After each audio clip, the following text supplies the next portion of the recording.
now Nalubale Power Station. Jinja is home to the Nile River, which is a source of livelihood for hundreds of people from Jinja to the Mediterranean Sea, 6,650 kilometers away. The river is a source of water for irrigation, industry, home use, and tourism. It is also a source of fish, with fishing a main economic activity along the banks. The River Nile is also the source of the water that generates power to drive Uganda's industries, offices, and homes. With the existence of the River Nile, it was discovered that Uganda had the potential to produce electricity enough for its citizens and neighbors.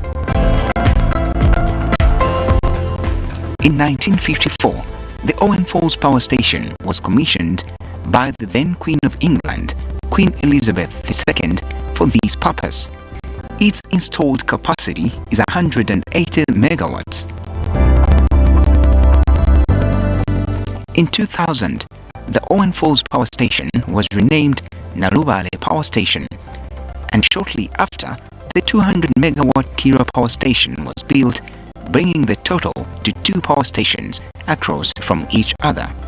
This gave birth to private-public partnerships, and a new company called Eskom Uganda Limited was introduced to Uganda's electricity generation market. Eskom Uganda Limited is a subsidiary of Eskom Enterprise SOC Limited, the investment arm of Eskom Holdings SOC Limited, the leading electricity utility company in Africa. When President Nelson Mandela was released from prison, one of the first countries he visited was Uganda, to say thank you to Ugandans. When he was inaugurated, the first black president of South Africa, immediately we opened an embassy here in Uganda. That was May 1994. So over the years, the relationship has been strengthened. So it was not a surprise that Eskom was asked in 2003 to come and assist Uganda when there were challenges with their power station and the plant.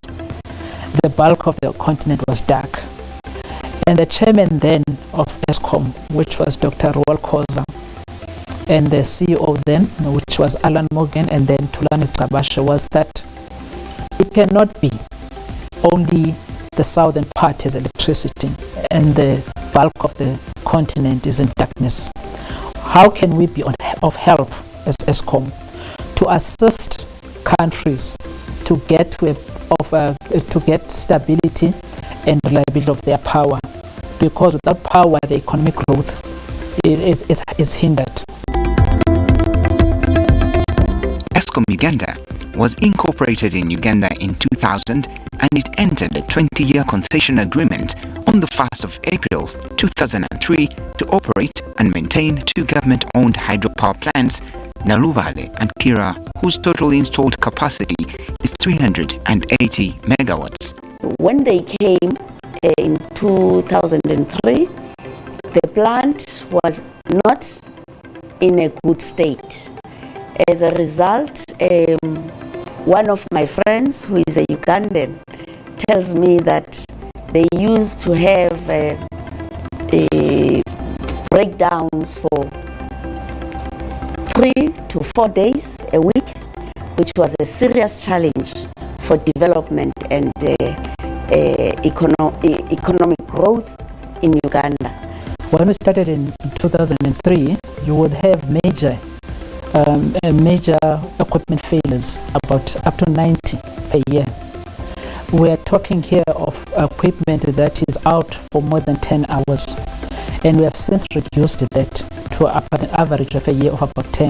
The board has maintained proper dynamics that have enabled us to effectively and efficiently manage the relationship between us and the asset owner, Uganda Electricity Generation, and government of Uganda and other key stakeholders.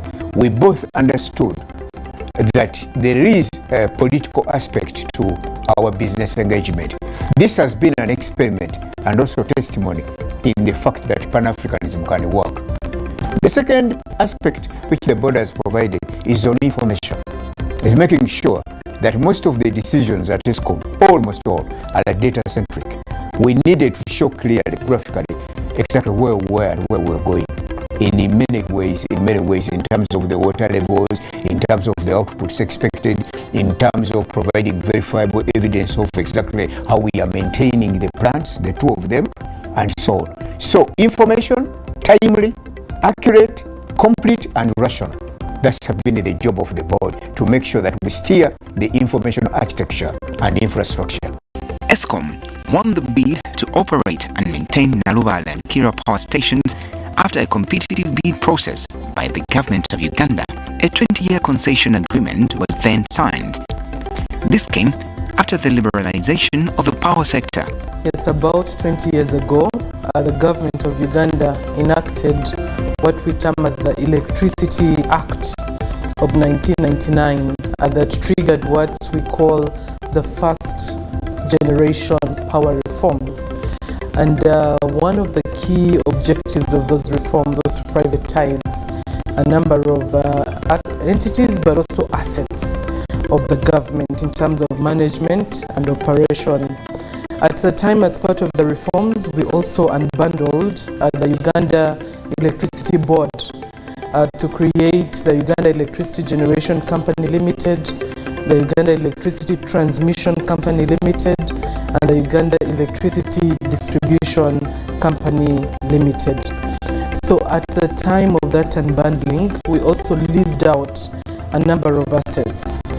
Some of the assets that we leased out to the private sector was the Kira Nalubale Power Dam.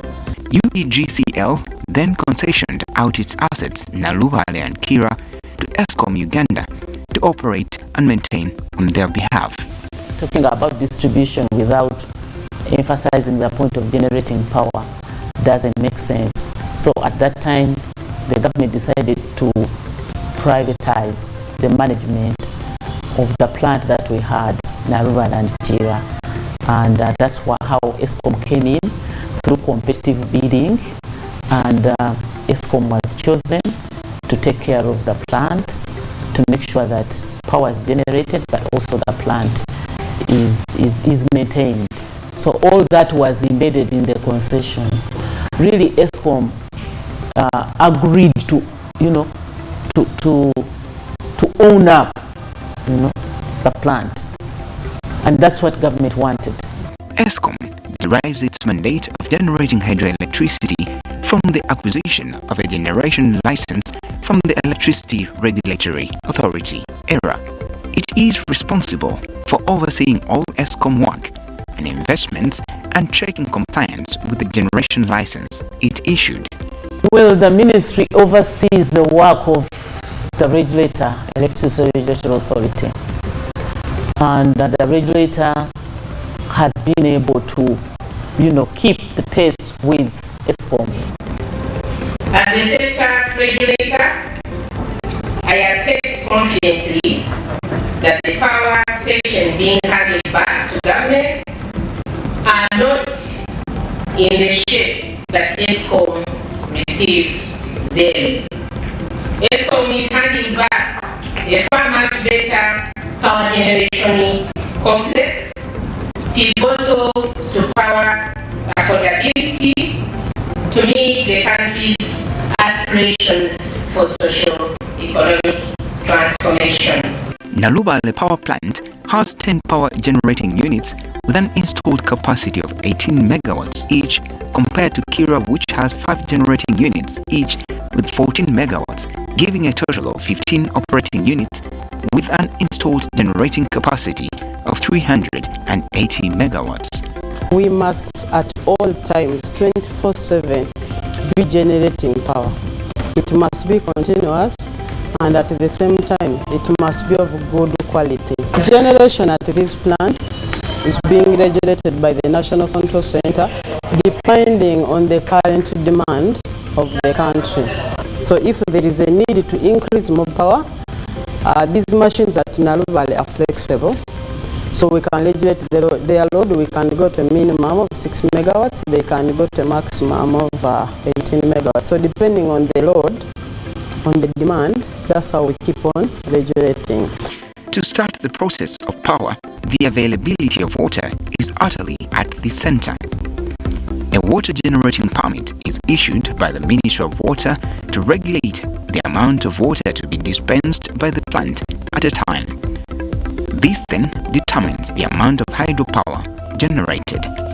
And when we started also, there were no restrictions of how much water you can abstract from the lake for power generation. So we're able to provide that power easily that was required. Until in 2006, where we experienced a severe drought, and that's when now the water permit was introduced by the Department of Water Resources Management to restrict how much water we can abstract to preserve the lake. So at cases where the lake levels have gone so high, we need to control these water levels to avoid flooding. We have 6 sluice gates which are opened or closed according to the levels we have and according to the demand. So for us, we calculate how many sluice gates should we open. If we require to open one, we open 1 sluice gate. If there is a need to open 2 or 3, depending on the calculation the controller has calculated. So you just come here, you select whatever gate you want. We have 1 to 6, whatever gate you want, and then you operate. The gate will open, and when someone passes there, you will see the water moving. But when the controls have been done from control room. The 2 power plants are then connected to the national grid, linking them to the rest of the power generated by power stations including Bujagali, Isimba, and other independent power producers that are transmitted and then distributed across the country. All power generated is sold to UETCL, which is the sole bulk buyer, and the